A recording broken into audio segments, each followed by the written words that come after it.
In 2017, industries and institutions continue to work together to perpetuate animal exploitation. As more and more people became aware of this, the corporations became desperate, peddling a phony narrative that further undermined the health of our planet and its people. This documentary highlights how these forces are starting to diminish and how the undeniable paradigm shift is shaping. We are putting pressure on a system, and the system will break. There's 66 billion animals that are being slaughtered every year. So should we all be going vegan? And I think more and more, particularly as technology brings us closer to that process, people are opting out of that system. People are going vegan left and right. This year has been amazing for the vegan movement. Today people understand how cruel the fur industry is. I promise you a future exists where every animal is treated with love, respect, kindness, dignity and compassion. I believe we're close to the tipping point. And the debate started. What is milk? It's just about understanding what's better for you. You know, humans, animals, our planet. Within weeks and months of watching the film, they're feeling better than they ever have. Moving to a plant-based diet is really just a solution to so many of the most pressing problems that we face today. It'll become the single biggest movement in 2017. It's something that everybody can try. And the progress is all around us. The world really is changing. I'm so incredibly optimistic. It will happen. As Nelson Mandela said, it always seems impossible until it's done. The story begins with two people in January. One is Senator Tammy Baldwin in Wisconsin in the US. The other is Irish animal rights activist Sandra Higgins. It was a moment where two opposing ideas about the future of food took hold. Higgins launched a small billboard campaign against the dairy industry, which proved an extraordinary experiment, starting in Northern Ireland but quickly expanding worldwide. And by the end of the year, no one could have foreseen how it would play out. Vegan campaigners are free to brand British milk production as inhumane after a ruling by the advertising regulator. There was a campaign saying there's no such thing as humane milk, and they won. During my time on the farm, approximately about 2,300 babies will have been born over those 4 years. So that's 2,300 babies whose mothers were denied the right to feed their young. And that's something that haunts me to this day. Meanwhile, in the US, Senator Tammy Baldwin began a campaign against plant milk.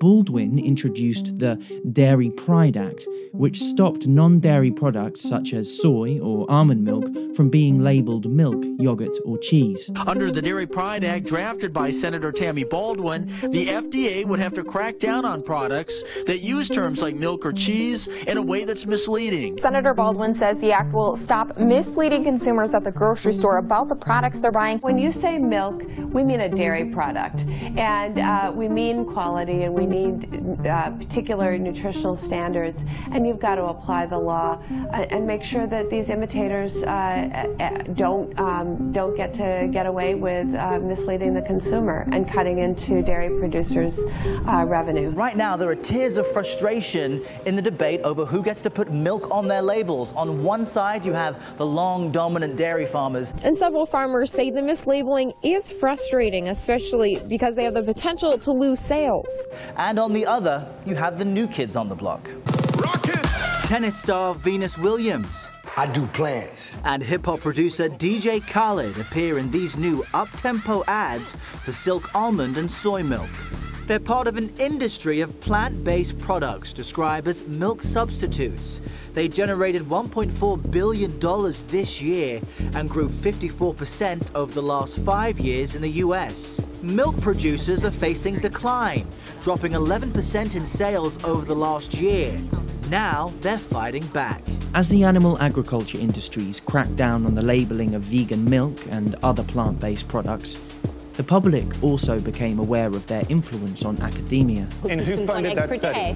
But that was in Iran. It wasn't funded by industry. That was an egg industry-funded study. This is the most unscientific discussion I've ever had in my life. Why don't we get some? Am I on the doctors or am I on some kind of show? Seriously, guys, stop for 1 second. That is not science. That's a lie, Travis. Films that provoked major change came out, and awareness grew around the collusion and corruption in government. Through many mechanisms, the government is very supportive of legislation that protects the animal food industry. The U.S. government is responsible for the fast food crisis, the health crisis, the environmental crisis, by subsidizing this horrible food, by subsidizing animal agriculture. Our taxes are being used to subsidize the production of the food that kills us. A lot of money is being made selling people highly concentrated animal-based foods, and a lot of advertising, promotion, and education is being promulgated in the interest of promoting these foods. You go to these conferences and they're sponsored by McDonald's and Coca-Cola. 18% of our gross national product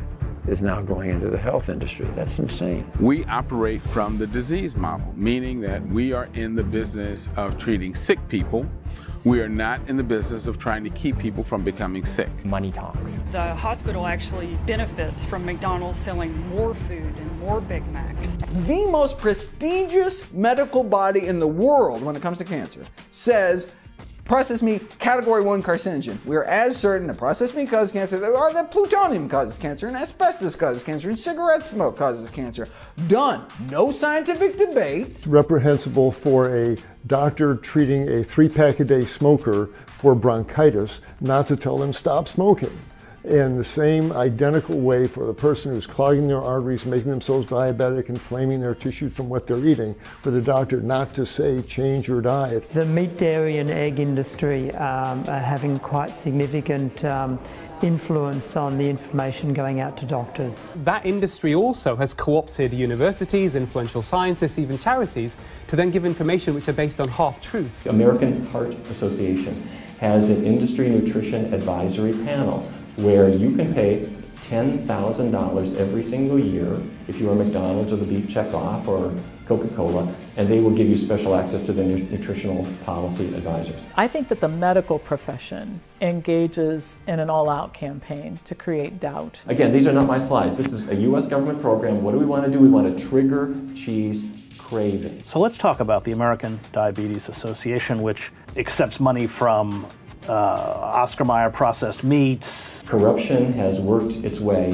into the health industry. Doctors are not taught. They get their knowledge how everyone else gets their knowledge, basically, through the media. Here's the problem when you're talking about preventing disease, there's no one-size-fits-all. So if you say meat is bad, that's not necessarily true for everybody genetically. You'll die as an infant if you don't eat animal products. Grilled chicken is very good for you, madam. There's a lot of misinformation in the public space about health, and it fosters confusion unnecessarily because it's not really that confusing. The overwhelming majority of the evidence supports nearly exclusively a plant-based diet. People like good news about their bad habits. Toss out that nutritional food guideline and eat more fat. It's good for you. More delicious fat. I like this story. What do you think is the biggest misconception about a vegan diet? The biggest misconception is everyone says, where do you get your protein? You know, we grow up with this belief that you need to eat animal foods, and that's being clearly debunked. And that, I think, is one of the most important things that's happening right now. I grew up thinking that we had to eat animal products. I grew up as a typical proteinaholic. The Academy of Nutrition Dietetics says that you can meet all of your needs for every stage of life on a vegan diet. You know, that's the largest group in the world saying that, so, I mean, it's pretty convincing. A world record holding strongman is vegan. Mr. Universe of a few years ago is vegan. World record holding ultra marathoner. UFC fighters, football players. Being a professional athlete and a vegan, some people may think that kind of doesn't go together naturally. Yeah, I think the experience has changed all of that for me and for anyone that's looked into it. There's plenty of athletes all over the planet now, and for me, the experience of it, I felt so much better within days. I felt a difference in me as an athlete. It was a test and it was a challenge because I thought maybe I will get worse. I didn't really know. I thought the protein myth and all this stuff. There's a lot of myth about it because people are afraid if I don't eat meat, I will run into a protein deficiency. That's a myth. Not that you don't need protein, but like you don't hear people dying of lack of protein. People getting too much protein. When it came to health, 2017 went down as a key year, as more and more misconceptions surrounding the vegan diet were overcome. It is a misconception that eating vegan is expensive, and often it's the opposite. We are true herbivores, and we should not be eating animal foods at all. Plant-based nutrition was dubbed the single most important opportunity to reverse obesity and diabetes in a prominent cardiology journal. In addition, the American Medical Association passed a resolution saying hospitals should provide plant-based meals and remove processed meats. And plant-based reality series The Big Fat Truth launched, featuring Dr. Michael Greger, who also appeared on a number of mainstream TV shows throughout 2017. Take someone living in Japan, for example, which has the longest life expectancy, and they move to the US and start eating and living like the US, they get US diseases. And similarly, if someone moves to Japan from the United States, and start eating and living like the Japanese, their rates of these chronic diseases plummets. So I just tried taking dairy out, and it started to help my acne, started clearing it up. The dairy industry does studies to try to show that dairy is safe for you or has some kind of benefit. Milk, cheese, and yogurt actually do not give rise to an increased risk of cardiovascular disease. Oh, there's no question. My profession has been far from noble in the way it has sacrificed its pursuit of the truth and scientific reality in exchange for money and baubles. The dairy industry would like you to believe that dairy foods are the best sources of calcium. That is simply a lie. There is no study that has ever shown dairy calcium to be protective for bones. There is not a single more study that needs to be done that can fully convince the world that a plant-based diet is actually the best option for long-term health. It's a question of trying to convince people how to adopt that mindset. And I've had a long-term health condition, and I've seen a dramatic shift in my health in the last 12 days. And if you look at human health, not a 6-month period goes by without some report coming out that's making some connection between the animal protein that we consume and the levels at which we consume it and things like heart disease, diabetes, and cancer. If you go plant-based, you can basically opt out of becoming one of those statistics. When I say that there are a lot of studies linking meat to cancer, there are a lot of studies. What we found is that heart disease and diabetes were so changed by this diet that the evidence was overwhelming. It's clear that a whole foods, plant-based, low-fat diet is the best for overall health, treatment, disease prevention. It's the plant-based eater who's healthiest and who has the lowest risk for disease and who has the most robust health.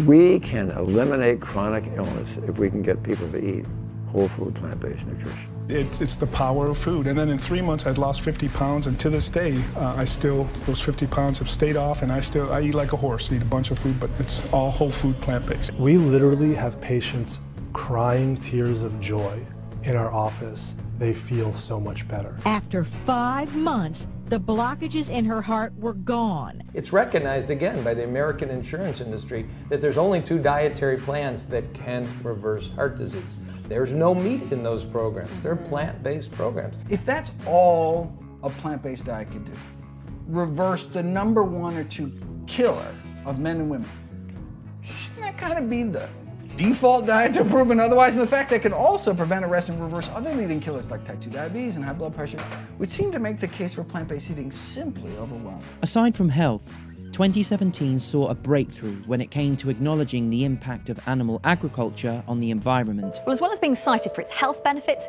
veganism is said to have positives on the planet. The United Nations has talked about how animal agriculture is one of the most significant contributors to the most serious environmental problems our planet faces. There's been a number of studies that have been done. The one that I have the most confidence in is the one that was done by Robert Goodland and Jeff Anang, both of whom were with the World Bank.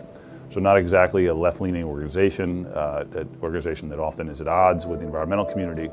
But what these 2 scientists wanted to do was to understand what's truly driving the majority of emissions in the world. So they looked at livestock, and they came up with a number that said, it's 51% of greenhouse gas emissions can be attributed to livestock. One of the major contributing factors to global warming is industrial meat production. As people want to increase meat consumption,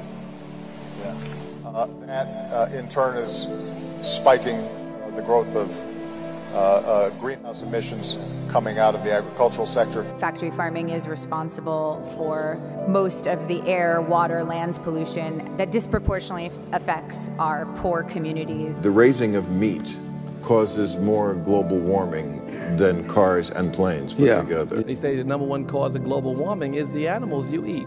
Many people don't know this, but animal agriculture contributes more to greenhouse gas emissions than all planes, trains, trucks, boats, and motorcycles combined. No, so it's worse than that. all of transportation. Why do we rarely hear climate change campaigns targeting the animal agriculture industry? Let's follow the money. According to Open Secrets, the agribusiness industry spent nearly $33.5 million on lobbying so far in 2017 alone. That figure tripled by the end of the year. Meanwhile, a NASA-sponsored study showed that global methane emissions produced by livestock are 11% higher than estimates made last decade. And according to a report led by the Food Climate Research Network, based at the University of Oxford, switching to grass-fed meat does not benefit the environment any more than normal meat. Other articles also came out in several scientific journals, including in Nature and The Lancet, highlighting the deleterious environmental effects of animal agriculture. There was a recent study that came out this week that said that if everyone in the United States switched from eating beef to beans, we would actually meet our climate change goals immediately. It takes about 8 pounds of plant protein to produce 1 pound of animal protein. It's ultimately it's a very lazy way to get protein. Each and every one of us has the power to cut down on the consumption of meat eating. To feed the growing world population, is it necessary that consumers switch to a more plant-based diet? By choosing plants instead of animals, we require far fewer resources, less water, less fossil fuels, less land, which means that we don't need to cut down rainforests. We can let natural ecosystems grow. We can allow wildlife habitat to exist. It's shocking what's happening. There's never been any point in time like this. We're in the Holocene extinction. It's proven. It's extinction based on human impact. Our existence on this planet is only temporary, but the world that we leave behind will define the future and outlive us forever. A lot of people ask if people really can make a difference, and my answer is no. It's not that people can make a difference, it's that people do make a difference. Please consider my generation and future generations, and know that we are worried about our future on this planet, and we are looking to adults to help. I honestly feel like, when I was younger, I knew I would change the world in some way. I would be part of a movement, and I didn't know what it was back then. But I'm convinced 100% with all my heart now that I know it's veganism, because we're just changing the world. Pero también hay muchas frutas, vegetales, hay granos que se pueden comer y dan proteína, dan todas las vitaminas necesarias. People do realize slowly that non-human animals are not things. On dit qu'une idée révolutionnaire a 3 étapes avant d'être adoptée. And I've just seen an amazing transformation. I just want to share it with people. Pretendemos que nos escuchen, ya que no escuchan a los animales que van a matar, que sepan que estamos en contra de esa barbarie, que sepan que hay gente inteligente en este país que no apoya esas estupideces. Each one of us can choose whether we want to increase the amount of mercy in the world or the amount of misery in the world. The right to life, freedom, and justice are considered inalienable rights for humans. But one group staged a protest today demanding that non-human animals also be granted those rights. People don't have to eat animals to live. All my favorite foods like pizza and mac and cheese, I can still eat in a vegan version. Always speak out. It doesn't matter if your hands are shaking. The earth can't wait for us. We have to change now. Social media is the most important thing for the movement. I got a bag from Whole Foods, and I got a bag from Trader Joe's, and it's all vegan. So today I'm going to be talking about how I started to be a cruelty-free makeup artist. We stop the truck so that we can get footage of the animals. We look at the animals to see what their health status is, but really it doesn't matter because at the end of the day they're all going to be slaughtered. So we're here just to show that these are living, breathing animals and that their lives matter just like yours matters and mine matters. They feel pain and suffer, so do we, and we just want them to be respected. We're bearing witness to animals going to slaughter, and we're saying to the world, like, look at their faces, look at them in the eye. Do you really want, to kill this animal for, the pleasure of a taste? We can talk about animals, we can talk about antibiotic resistance, we can talk about climate change, we can talk about rainforest deforestation, famine, water use, ocean acidification, cancer, diabetes, heart disease. Well, there's also the whole aspect of the way they treat animals. They really don't treat them well. Veganism began to break growth records all over the world. The Veganuary campaign saw tens of thousands of people sign up, a staggering increase from earlier years. And in response to the burgeoning demand, food lines such as Fry's, Follow Your Heart and V-Bites gained real estate in supermarkets. However, it was not just vegan companies leading the charge. Dairy giant Dannon White Wave Foods invested $60 million in its plant milk facility. Tyson Foods, one of the world's biggest meat processing companies, admitted that the future of food would likely be meatless. Coffee chain Starbucks added vegan beverages to its menu in order to stay profitable, and companies like Cargill began to sell off their feedlots, investing instead in plant-based food tech startups. These companies received record amounts of funding throughout 2017 as they began to mimic the taste and texture of animal meat using plants. It looks like meat, tastes like meat, yes, even bleeds like meat, but it's actually made from plants. I'm enthusiastic about the incredible amount of money that's being pumped into the movement. If you look at what a couple of companies in Silicon Valley raised in terms of venture capital, that's more money than the whole animal rights movement combined. We've raised more than $100 million. Within 10 years, we certainly expect our investors to be able to get their money back. I gotta say, it's good. It even oozes like grease. It bleeds on the grill a little bit. So if it's made out of peas, what's the grease made out of? Well, it's plant-based grease too. We're taking plant material and we're running it through a process of heating, cooling, and pressure that stitches together the protein that's present in plants in a format that's very similar to how it's present in muscle or meat.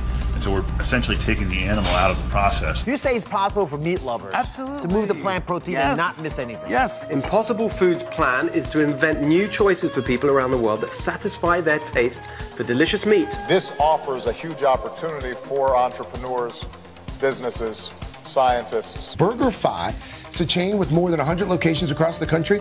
They're going to start offering a plant-based burger that they say actually looks and tastes like the real deal. Oh my God.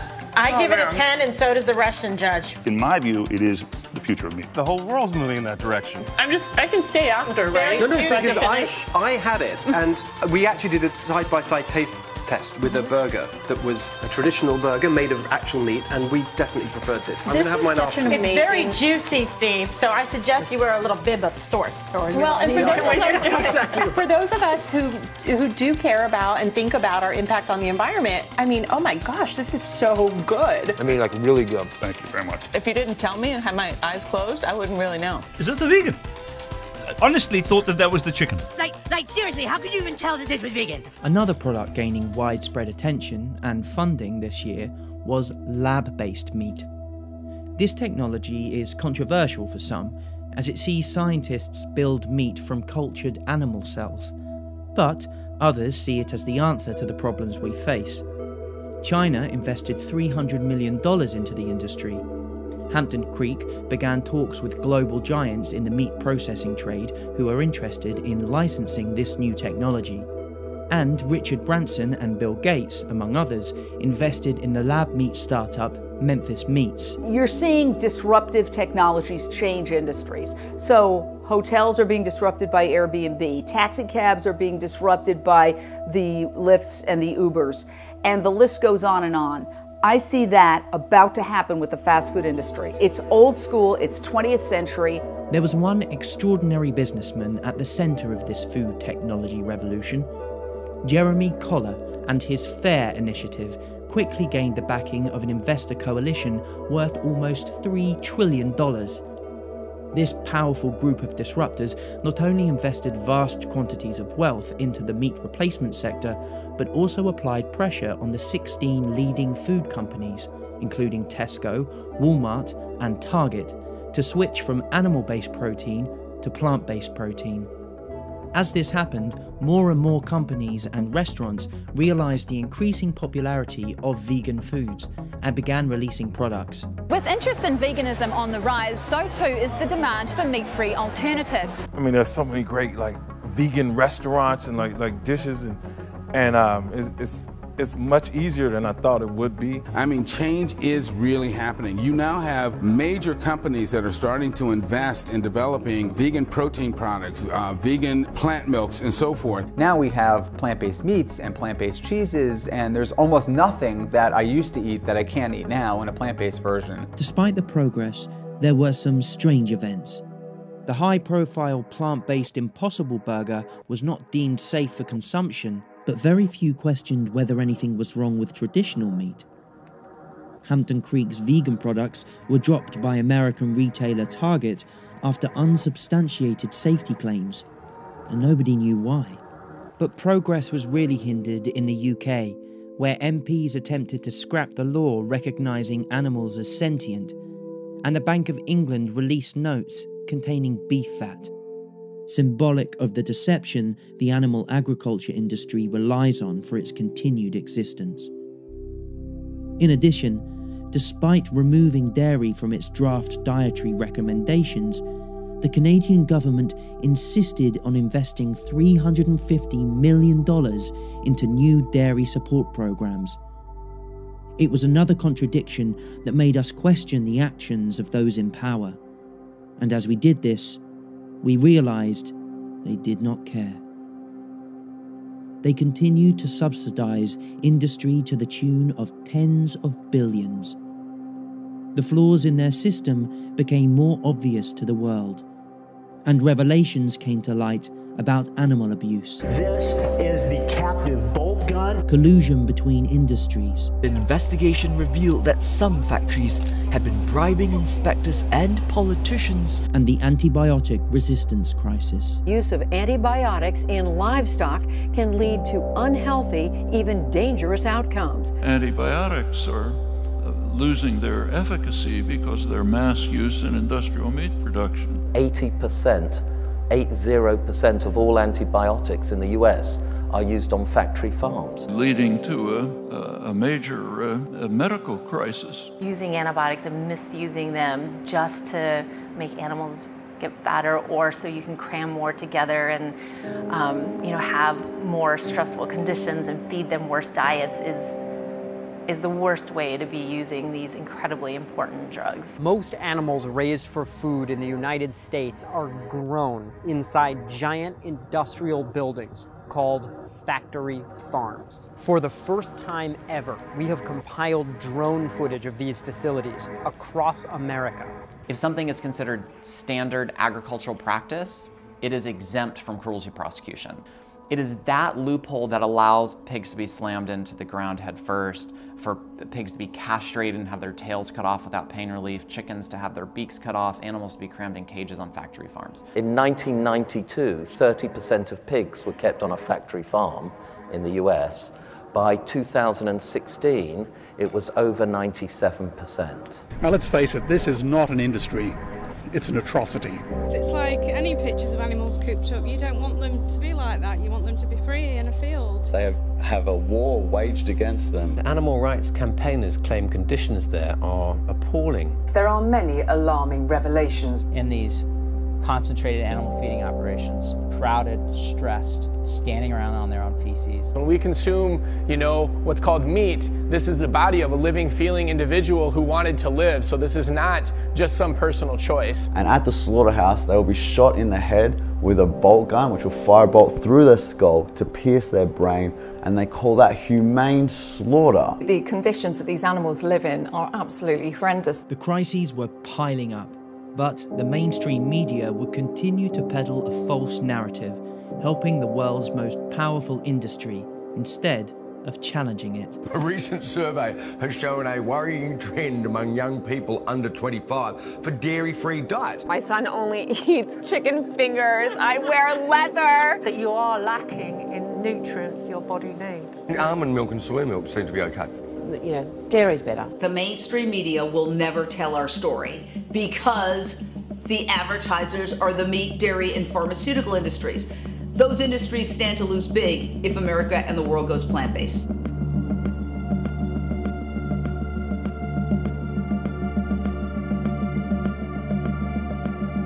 Is Miley Cyrus the veganest vegan to ever vegan? In 2017, a number of celebrities adopted a plant-based diet, including Jason Derulo, Charlie Sheen, Kylie Jenner, Neo, and actress Danielle Brooks, among others. Leonardo DiCaprio and Serena Williams invested in vegan brands. NFL champion Roland Williams urged fans to leave meat off their plates. Paul McCartney demanded that only vegan food be served at his concert. David Attenborough ditched meat. And a number of high-profile chefs created vegan dishes. I'm gonna show you how to make a great vegetable risotto, even a vegan risotto. So for all of you out there, this is a great way to make a risotto. Also in 2017, famed tattoo artist Kat Von D released a vegan shoe line. Vegan actress Ivana Lynch urged UK and EU members of parliament to ban rabbit cages. And as the vegan leather industry started to boom, celebrities like Bon Jovi dropped leather from their fashion lines. Fashion materials once seen as innocuous, like wool, started to generate debate. It's 2017. We actually don't need to drape ourselves in the skins of animals and the hairs of animals because there's other options available. So what are the other options? What do we put ourselves in? Oh, if you go to the high street or from designer racks, there is cotton, there's bamboo, there's hemp, there's recycled polyester. When it comes to leather, we're actually seeing leather being made out of pineapples, out of apples, out of mushrooms. The possibilities are really endless from every price point on every high street shop. In addition, others spoke out, including Danielle Monáe, Jaden Smith, Alicia Silverstone, Jessica Chastain, Liam Hemsworth, and Miley Cyrus. I posted some food photos this summer. Oh. And you know, and for me, it was a celebration because I'm vegan. Oh, well, that's wonderful. Congratulations. I am also vegan. Thousands and thousands of bees. I've not taken their honey. I've not taken the chickens' eggs. I'm like a farmer, but I won't interact with them because I worry about it. I'm sort of vegan curious, you know. I've been trying this vegan lifestyle, too. What do you think of that? It's amazing. Now I am vegan. And I became a vegan at 9 a.m. this morning. You did? Yeah. I lost a bet with a friend of mine. And the bet is I have to be a vegan for 17 days. Vegans have been urging us all to do without meat and dairy this month in an experiment they're calling Veganuary. And then when you actually live the lifestyle, you'll see and feel the difference, and then you don't want to go back, and then you don't want to switch. Right. So that's the incentive. In the superficial world we live in, vegan needs to become hip and trendy and cool. It's, to be honest, I think it's the first time I've been asked about veganism and fashionable. And I've got my fake leather shoes on, my vegan shoes, yeah. Awesome. How have you managed to preserve yourself so wonderfully when I preserve myself so chaotically badly? I'm vegan. You look pretty fit. What diet are you on?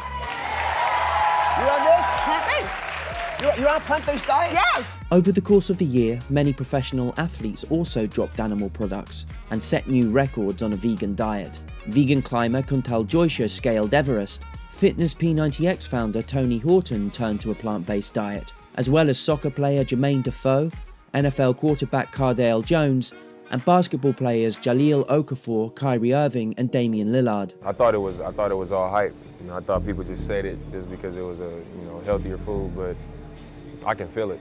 I can definitely feel it. Getting away from, just the animals and all that, man. I had to get away from that. So my energy is up. My body feels amazing. Also speaking out about the benefits were NFL star Griff Whalen, basketball player Wilson Chandler, professional surfer Tia Blanco, and former rugby player Ben Cohen.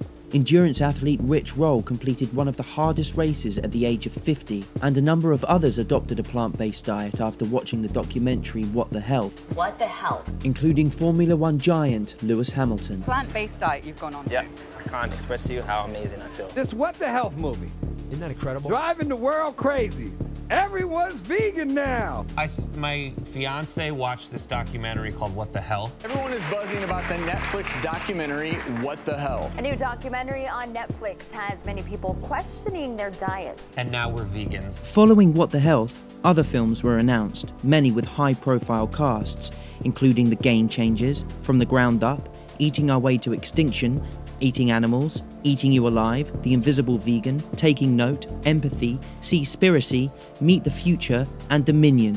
UK indie documentary Land of Hope and Glory made waves with its release, and so did Netflix original Okja, with its groundbreaking budget of $50 million. We watched Okja, the film, and it just absolutely had us in tears at the end. We were ethically convinced immediately that there was no reason to kill any animals. And this is a work of art. And that's why art exists, because sometimes people can't handle the truth in its raw footage form, but they can handle an artistic work. In a striking move for mainstream television, the documentary Carnage was released by the BBC. Look at what the meat industry is doing to our planet. Look at what it's doing to other animals. Look at what it's doing to us. That's extreme. As these films circulated worldwide, the dairy industry lashed out more.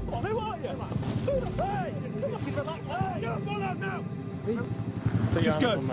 Okay. The dairy crisis is still putting many farmers under intense pressure. Peaceful protest. Go out there on the footpath where you belong. Once a sideshow in the animal rights struggle, the dairy industry became, in 2017, a key and central battle, and one the industry was losing. While dairy producers' profits plunged, research firm packaged facts predicted that the dairy-free market would be worth $28 billion in the next 2 years, a staggering growth from only $6 billion last year. Industry leaders admitted the dairy sector is facing an existential threat from vegan campaigning at a recent industry summit. Tammy Baldwin's attempts to crack down on vegan milk sales proved unsuccessful, and the dairy industry, in a confused state of desperation, began calling their own products plant-based. In addition, thanks to Sandra Higgins' tireless defence of her poster message, the Advertising Standards Authority in the UK ruled that you can legally state that humane milk is a myth. The idea that my pleasure or my taste or anybody's pleasure or taste is worth more than the entire life of somebody else is ludicrous, and it's immoral. Towards the end of the year, Plant-Based News' World Plant Milk Day was launched, and the dairy industry began its own counter hashtag. I'm Abby Reader, and I'm proud to be a dairy farmer. We're the Evans family, and we are proud of dairy. Proud of Dairy achieved only a handful of submissions, while World Plant Milk Day trended all day. The fate of the two hashtags a fitting metaphor for the competing forces, and a sign of increasing awareness. And I'll tell you what, there's nothing happy about the dairy industry. Calves that are born into this industry, particularly the male calves, are considered wastage. The calves are taken from their mothers a few hours after birth to be slaughtered and processed. And we warn this report may distress some viewers. Conditions on 2 Invercargill dairy farms have been described as catastrophic. So we have this rampant sexual abuse. A cow has to become pregnant in order to produce milk, and that they become these baby-making machines. We've done investigations at so many dairy factory farms across the country and have documented mother cows bellowing for days. All the cruelty in the dairy industry, the forced impregnation, the separating babies from their mothers, the slaughtering of the baby animals, the killing of the mothers as well, and the exploitation of their reproductive system, all of this cruelty and violence and oppression. And what's it for? Just so we can have a little bit of cow's milk in our cereal, so we can make a piece of cheese to fit with all the other ingredients on our sandwich. It's not about respecting me as a vegan. It's about respecting the life of somebody who feels like me, someone who's capable of the same physical feelings that I have. I'd like all people to look at the fundamental core of ethics and morality, which is treat others the way you want to be treated.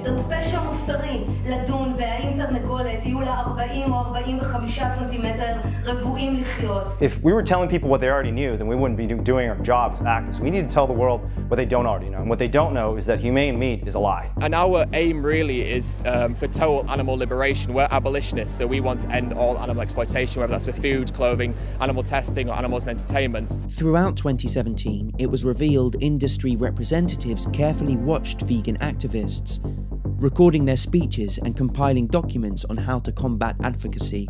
Press releases were published in an attempt to discredit their arguments, and FBI agents raided animal shelters in an attempt to intimidate animal rights activists. It's absolutely true that Most senior counterterrorism officials would be appalled by by this recent conduct of the FBI, and to pursue these animal activists instead of the people who are actually abusing the animals is actually a massive waste of resources. I think we'll continue to see a lot of resistance from animal agriculture in this country. This is a $250 billion industry.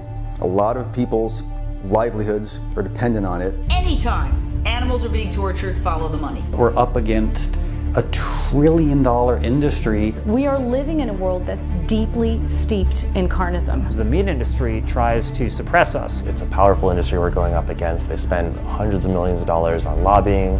They spend, I think, millions of dollars on advertising. You know, there are so many subliminal manipulative techniques that are used by the advertising industry to encourage people to eat meat. They associate it with social status, with family values, with sex appeal, with masculinity, with upward mobility, with all these things that it has nothing to do with. Because for all of their money and for all of their political influence, we have one thing they will never have. We have the truth. Disproportion between that little bit of extra pleasure you might get from eating meat and the phenomenal amount of destruction required to produce it should surely commend it to anyone as a stupid thing to do. If you spent 1 minute in their shoes, if you knew what that was like, I know you wouldn't do it. Just look into the eyes of an animal who's suffering, who's about to be brutalized and torn to pieces on the slaughter line. And stuffed with all kinds of carcinogens, the growth hormones, the steroids, the Prozac, the antibiotics, stuffed with that shit. In every movement in history, movements have grown and changed the world when people have the confidence to speak truth to power. You really can't be an environmentalist and not be vegan. You really can't be a feminist and not be vegan. And if you look at human history, there have been a number of institutions and behaviors that we now look back on and are appalled by. If you look at everybody in the history of making a change in the world, they were verbally and in much earlier times physically abused. The suffragists who were fighting for the women's right to vote, they were seen as hysterical, anti-males, you know, and it's a way of shooting the messenger. If you shoot the messenger, you don't have to take seriously the implications of their message. 100 billion animals made to be born into suffering to destroy our planet and to be the worst karmic disaster in the history of the world, reenacted every year, is unconscious behavior.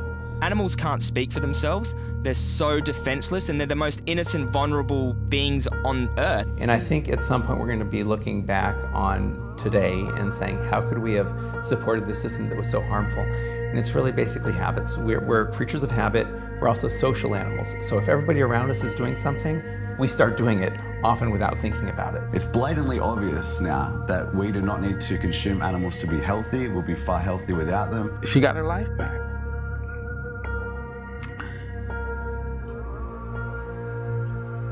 You can't put that into words. We like to think of ourselves as moral and kind and just, and extending that circle to include animals, I think, is the ethical calling of our time. So we need to have that bold vision and say, you know what? I think I want to create a world, I know I want to create a world where every single slaughterhouse in this world has been replaced by a sanctuary. And this is my #1 goal, and my #1 goal will be, and it will be achieved, to end animal factory farming. 100% it will end before I die. So we've personally invested in a company doing it for meat, company doing it for leather, company doing it for gelatin, company doing it for milk proteins. There are other companies doing it for eggs, for fish, even for spider silk. We think it's going to be one of the most impactful and one of the most profitable technology revolutions that the world's ever seen. أنا ما يذوقون اللحم يفرحون. الآن الناس عندنا كثير من الأطباء يقول احذر اللحم واحذر الشحم. I think that the oppression of animals is the gateway drug to oppressing humans. If you put a rabbit and an apple in a crib, the baby will eat the apple and pet the rabbit. And what we do is we try to toughen boys up and girls, and we try to make them strong by making them callous and unfeeling, and we indoctrinate and condition them into being cruel and giving them the terrible values that what you drive or what you wear or what your little totems are more important than kindness and compassion. And I do think those scales are going to tip at some point so that veganism becomes the dominant ideology. There's so many new campaigns, there's so much new activism happening. The Save movement is growing, more people getting to these slaughterhouses and showing people these animals. I think that's one of the most powerful things happening right now. The Cube of Truth by Anonymous for the Voiceless is growing in city after city after city. It is so amazing to be a witness to the growth and development of this cruelty-free world, especially in the beauty world. I talk to some people now who look back on, for example, Ringling Brothers Circus closure, and they say, oh, it was inevitable. It wasn't inevitable, but nor was it impossible. Nothing about what we're doing is inevitable nor impossible. By the end of 2017, there were a number of promising developments. Ag-gag bills, designed to cover up the reality of factory farming, were declared unconstitutional in several states in the US. The charity Viva crowdfunded vegan cinema ads in the UK. A political think tank called for a vote to make factory farming illegal in Switzerland, and animal rights marches broke record numbers all over the world. The easiest thing that any one of us can do to help animals is simply leave them off our plates and stop paying for their abuse. Online access to information about how to live vegan is more accessible, with new recipe guides and resources coming out all the time. Groundbreaking media, using social media, YouTube, Facebook, and video to get the word out is so important. As young people predominantly get their news from these platforms now, a new generation is being created in the biggest health, environmental, and ethical movement ever to exist. What's exciting about that is it shows the generational shift. Even people perceived to be against the new way of thinking began to speak out, including Unilever president Amanda Sourry. In addition, supermarkets redesigned meat aisles to encourage consumers to buy less meat. Tesco's hired a director of plant-based innovation, the first position of its kind, and the German Ministry of Environment also made changes. The German Ministry of Environment bans meat at all of its official functions. In addition, media outlets like Unilad published articles. The Guardian listed meat and dairy alternatives as the #1 megatrend to fight climate change. Car companies such as Tesla ditched leather interiors. Restaurant chains like Pret A Manger expanded their veggie stores, and sports clubs like Forest Green Rovers went vegan. Veganism is no longer viewed as a fringe lifestyle choice. It is a moral framework searing into the consciousness of huge numbers of people. The question now is, what will you bring to 2018?